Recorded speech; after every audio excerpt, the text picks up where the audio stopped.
All right, guys, Anthony here, Subaru Service. Here we go again, huh? So, KSU, got the engine out, we're cleaning it up. Nasty freaking crap everywhere. I always like to clean the frame, get the frame done first, and then when we yank the engine, we have a smaller area, and at least all this is already dry, so we don't have to worry about leaning up against it. This oil base is disgusting, and it takes a long time to dry. So, that's why we do that. That's why it's all not clean right now, but rest assured it will be clean here directly. So, but, all right, this is that Jasper engine truck. Let me turn the flash on. All right, so we kind of got thrown into a little wrench here. All right, so you guys see that? It's already 20 over. I mean, not that it matters. I've got, that is a 20 over block right there, ready to go. It's already machined and everything. I've got it done. But this really doesn't have a ridge. The cylinders do not appear to have any failures at all. You know, we've got some lines right here, right there. But that stuff, okay, this is what we're gonna shoot for right now. And the block has already been surfaced. And from what I have actually quite a bit of experience with seeing surface blocks. Now, if the block is surfaced and you look at it and it's got nice, clean, even mill marks, you guys can see that? That's a damn good sign that this thing is, I mean, I would venture to bet that it is flat. It's still flat. Now, we're still gonna clean it up and check, but we might not need to surface it. This cylinder right here has 30 thousandths piston protrusion, so we can take another 5 thousandths off, ideally, and it still be okay, but that was me measuring off of this, so you gotta figure maybe a couple thousandths worth of nasty crap. So, Jasper did not cut the hell out of it. One thing you can see in the clear spots, you can see the mill marks. I mean, it looks about as good as what mine would look if I, but I mean, I think they used, who knows what head gaskets they used, but I mean, look at all the staining. So a lot of that Fel Pros are ridiculously more resilient to staining.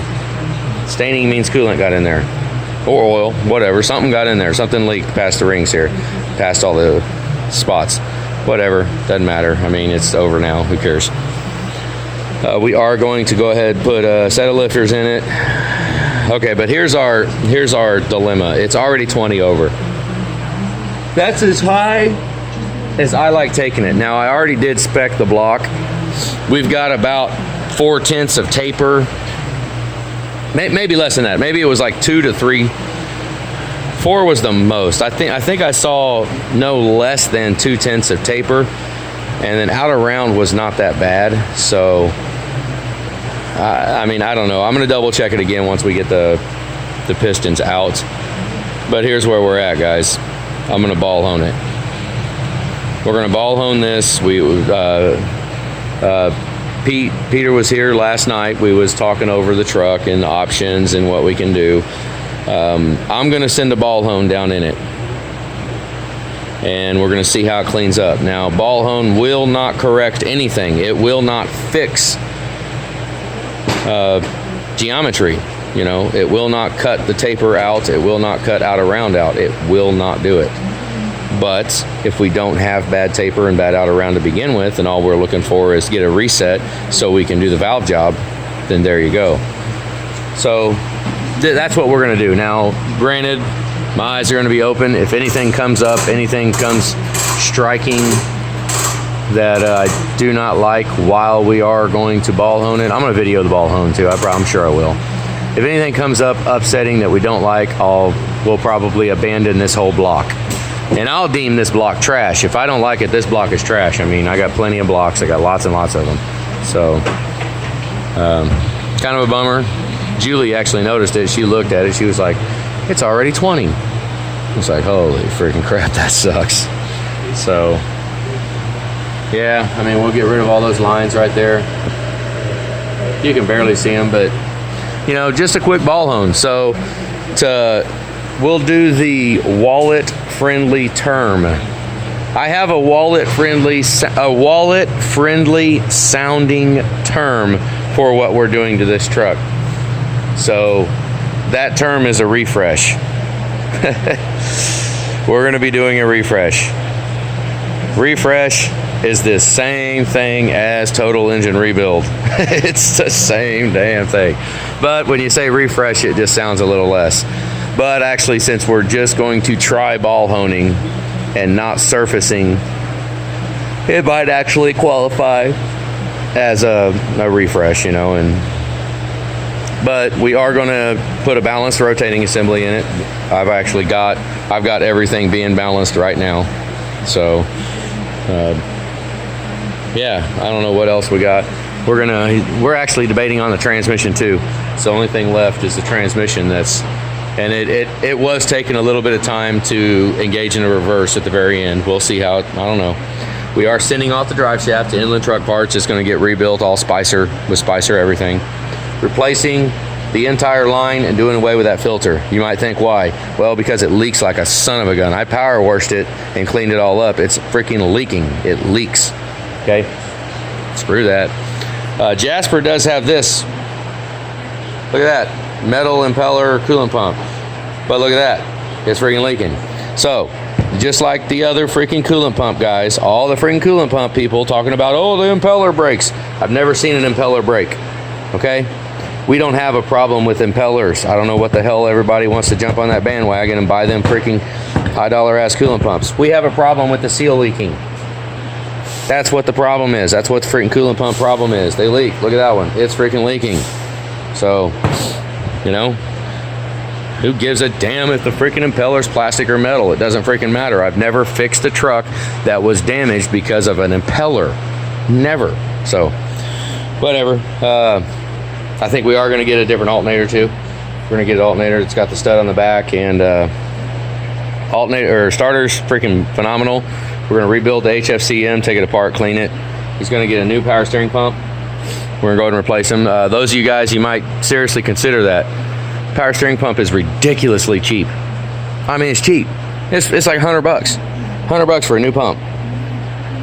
Heck yeah, I don't know why these lines aren't covered. Probably because we're going to flush them out when it gets done. I always flush the lines. Battery cables need to be cleaned up better. They're dirty. Haven't quite. I got a lot of it tore apart. This is going to be an update too. We're going to put a high pressure, late model high pressure pump in it, a branch tube. We'll be changing all that out. If you look here, it's got 60,000 miles. Those retainers, granted, I've never had a retainer break.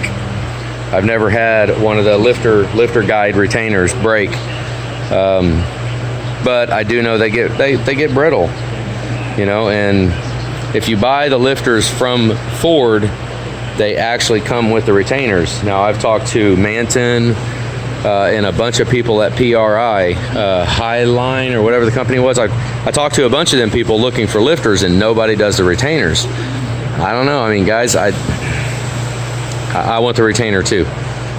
You know, that's what I want. I want to get new retainers too. Not that we've ever had one fail, but you know what? It's a piece of plastic. Give me a break. You know, if we're going to do it, put new ones in it. Because if for some reason something does crack with the retainer, it's absolute catastrophic engine damage. It's demolished. It's done. Cab off, engine out, and rebuild if this piece of plastic breaks. So, in my opinion, that is a little more important than a damn plastic impeller on a coolant pump. Who freaking cares? But, you know what? Just because it's fairly an inexpensive deal, you know. Wow, look at that. Huh. Damn, I never noticed that. Whatever. Oh well. Damn thing is moving. So, that one's not. Whatever. Who cares? It's done now. We're taking it apart. So, I don't know. I just figured I'd give a little update to what we're planning right now. We're going to go ahead and keep their front cover. It's got a 100 millimeter pump, but it's got the freaking 4 o'clock discharge position for the lower rad hose. So that sucks. But you know what? Whatever. It'll be fine. Who cares? Go ahead and do it. Yeah, so I guess I figured I'd make a quick video explaining what the heck we're doing before I'm breaking it down, because we got it out, got it on the stand. It's time to flip it over and take the guts out of it and get it in the spray cabinet, get it cleaned up, because I want it shining. It's got to be pretty. They are going to do purple. This is K-State. Like, the university is the one that's paying the bill. So, yeah. Purple. We haven't done one yet. All right, guys. That's it. Have a good day.